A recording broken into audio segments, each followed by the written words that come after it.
This is Chief Imo with his 12 pregnant wives. We present to you the best Labour Party candidates.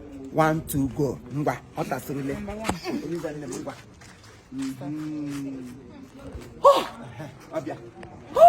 One Labour gone.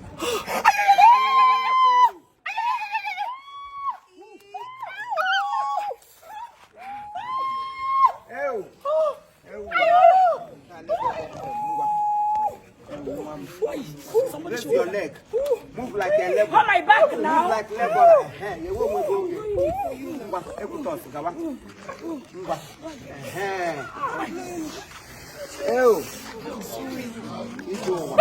Another Labour Party. Labour Congress.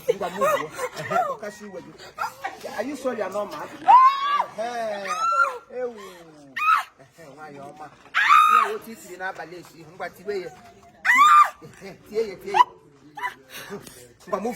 Move it. Move it.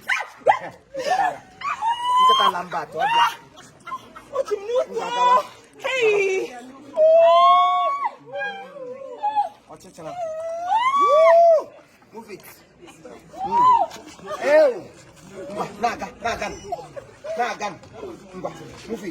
Why you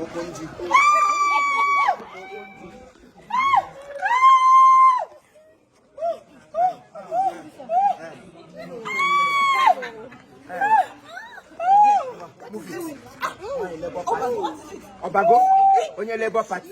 Are you in Labour now?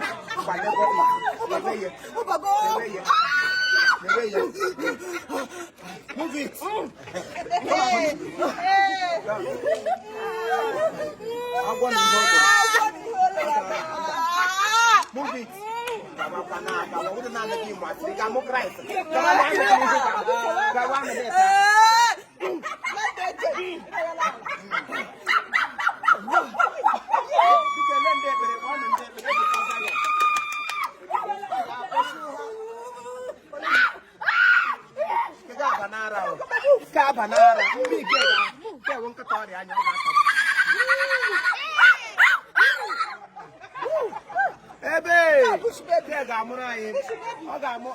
Baby.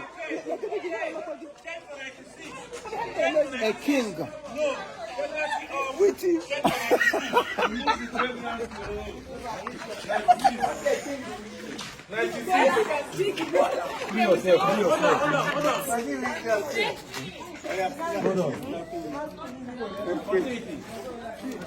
all right.